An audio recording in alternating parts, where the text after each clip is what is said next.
ಕಾನೂನು ವಿದ್ಯಾರ್ಥಿನಿಗೆ ಲೈಂಗಿಕ ಕಿರುಕುಳ ನೀಡಿದ ಪ್ರಕರಣದಲ್ಲಿ ಬಂಧನ ಭೀತಿಯಿಂದ 2 ತಿಂಗಳ ಕಾಲ ತಲೆಮರೆಸಿಕೊಂಡಿದ್ದ ವಕೀಲ KSN ರಾಜೇಶ್ ಮಂಗಳೂರು ಕೋರ್ಟ್ಗೆ ಹಾಜರಾಗಿದ್ದು ನ್ಯಾಯಾಂಗ ಬಂಧನ ವಿಧಿಸಿದೆ.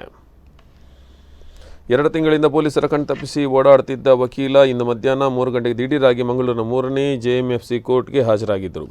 ಹಿರಿಯ ವಕೀಲ SP ಚೆಂಗಪ್ಪ ಅವರು ರಾಜೇಶ್ ಅವರನ್ನು ನ್ಯಾಯಾಲಯಕ್ಕೆ ಶರಣಾಗಿಸಿ ಮಧ್ಯಂತರ ತೀರ್ಪಿಗೆ ಅರ್ಜಿ ಹಾಕಿದರು. ಈ ವಿಚಾರ ತಿಳಿದ ಪೊಲೀಸರು ಕೋರ್ಟಿನತ್ತ ಧಾವಿಸಿ ಬಂದಿದ್ದರು. ಸಂಜೆ 5 ಗಂಟೆ ವೇಳೆಗೆ ಮಧ್ಯಂತರ ಜಾಮೀನು ಅರ್ಜಿಯನ್ನು ವಿಚಾರಣೆ ನಡೆಸಿದ ಕೋರ್ಟ್ ಮಧ್ಯಂತರ ಜಾಮೀನು ನೀಡಲು ನಿರಾಕರಿಸಿದೆ. ಅಲ್ಲದೆ ಆರೋಪಿ ವಕೀಲನಿಗೆ 14 ದಿನಗಳ ನ್ಯಾಯಾಂಗ ಬಂಧನಕ್ಕೆ ಒಪ್ಪಿಸಿದೆ. ಇದೇ ವೇಳೆ ವಕೀಲರು ತನ್ನ ಕಕ್ಷಿದಾರ ರಾಜೇಶ್ಗೆ ಅನಾರೋಗ್ಯ ಇರುವುದರಿಂದ ಆಸ್ಪತ್ರೆಗೆ ದಾಖಲಿಸಿ ಚಿಕಿತ್ಸೆ ನೀಡಲು ಅನುವು ಮಾಡಿಕೊಡಬೇಕು ಎಂದು ಕೇಳಿಕೊಂಡಿದ್ದಾರೆ. ಅದರಂತೆ ವಕೀಲ ಜೈಲೂಟದಿಂದ ಸದ್ಯಕ್ಕೆ ತಪ್ಪಿಸಿಕೊಂಡಿದ್ದಾರೆ. ಕೋರ್ಟ್ ಆದೇಶ ಬಗ್ಗೆ ಪ್ರತಿಕ್ರಿಯೆ ನೀಡಿರುವ ವಕೀಲ SP ಚೆಂಗಪ್ಪ, ಕೋರ್ಟ್ ಸದ್ಯಕ್ಕೆ ನ್ಯಾಯಾಂಗ ಬಂಧನಕ್ಕೆ ಒಪ್ಪಿಸಿದೆ.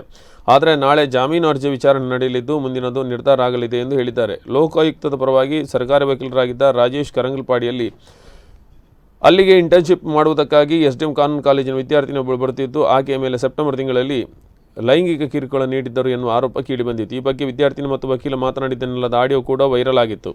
ವಕೀಲ ತನ್ನ ತಪ್ಪೊಪ್ಪಿಗೆ ಮಾಡುವ ರೀತಿಯಲ್ಲಿ ಆಡಿಯೋ ಇತ್ತು. ಆನಂತರ ಮಂಗಳೂರು ಮಹಿಳಾ ಠಾಣೆಯಲ್ಲಿ ವಿದ್ಯಾರ್ಥಿನಿ ದೂರು ದಾಖಲಿಸಿದ್ದು, ಅತ್ಯಾಚಾರ ಯತ್ನ ಸೇರಿದಂತೆ ವಿವಿಧ ಸೆಕ್ಷನ್ ಅಡಿ ಪ್ರಕರಣ ದಾಖಲಾಗಿತ್ತು.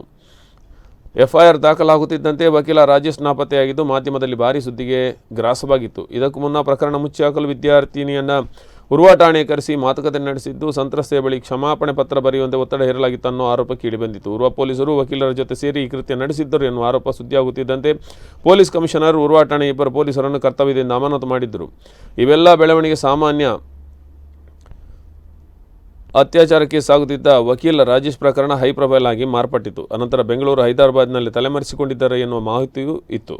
ಸದ್ಯ ನ್ಯಾಯಾಲಯಕ್ಕೆ ಶರಣಾಗಿದ್ದಾರೆ.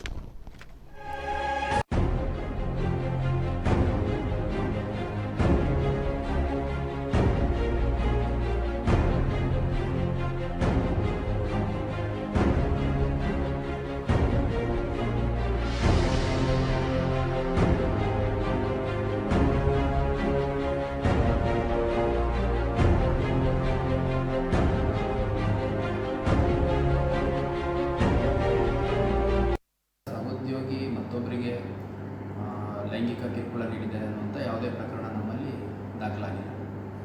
ಸೊ ದಾಖಲಾಗದೇ ಇರುವಂಥ ಪ್ರಕರಣದ ಬಗ್ಗೆ ನಾನು ಮಾತನಾಡಲಿಕ್ಕೆ ಇಷ್ಟಪಡ್ತೀನಿ. ಇಲ್ಲ, ಈ ಪ್ರಕರಣದಲ್ಲಿ ಬೇರೆ ಯಾವುದೇ ಸಂತ್ರಸ್ತರು ಅಂದರೆ ಮತ್ತೊಂದು ಆರೋಪ ಇತ್ತು, ಅಲ್ಲಿ ಇದ್ದಂಥ ಇಂಟರ್ನ್ಸ್ ಬೇರೆಯವ್ರಿಗೂ ಕೂಡ ಇದೇ ರೀತಿ ತೊಂದರೆ ಕೊಟ್ಟಿದ್ದಾನೆ ಅಂತಂದು. ಸೊ ಅದನ್ನು ನಮ್ಮ ತನಿಖೆಯಲ್ಲಿ ನಾವು ಹೇಳಿಕೆಗಳನ್ನು ಪಡ್ಕೊಂಡಾಗ ಯಾರೂ ಅದನ್ನು ಪುಷ್ಟೀಕರಿಸೋ ರೀತಿಯಲ್ಲಿ ಹೇಳಿಕೆಯನ್ನು ನೀಡಿಲ್ಲ. ಮತ್ತೆ ಕೆಲವು ಸೋಷಿಯಲ್ ಮೀಡಿಯಾಗಳಲ್ಲಿ ಅವರ ಖಾಸಗಿ ಫೋಟೋಗಳು, ವಿಡಿಯೋಗಳು ಹರಿದಾಡ್ತಿದ್ದಾವೆ ಅನ್ನುವಂಥದ್ದು ನಮಗೂ ಕೂಡ ರ್ಯೂಮರ್ ಕೇಳಿ ಬಂದಿದೆ ಅಷ್ಟೇ. ಅದಕ್ಕೆ ಯಾರೂ ಕಂಪ್ಲೇಂಟ್ ಕೊಡುವಂಥದ್ದಾಗಲಿ ಅದಕ್ಕೆ ಪೂರಕ ಸಾಕ್ಷ್ಯಾಧಾರಗಳು ನಮಗೆ ಸಿಕ್ಕಿರುವಂಥದ್ದಾದರೂ ಆಗಿಲ್ಲ. ಇದು ದಾಖಲಾಗದೇ ಇರುವಂಥ ಪ್ರಕರಣದ ಬಗ್ಗೆ ನಾನು ಈಗಲೇ ಮಾತನಾಡಲಿಕ್ಕೆ ಇಷ್ಟಪಡ್ತೀನಿ. ಆ ಥರ ಯಾರಾದರೂ ಸಂತ್ರಸ್ತರಿದ್ದರೆ ಖಂಡಿತ ಬಂದು ನಮಗೆ ನಮ್ಮ ಸಂಬಂಧಪಟ್ಟ ಪೊಲೀಸ್ ಠಾಣೆಗಳಲ್ಲಿ ಫಿರ್ಯಾದನ್ನು ದಾಖಲು ಮಾಡ್ತೀವಿ. ನಾಳೆ ಜಾಮೀನು ಅರ್ಜಿ ವಿಚಾರ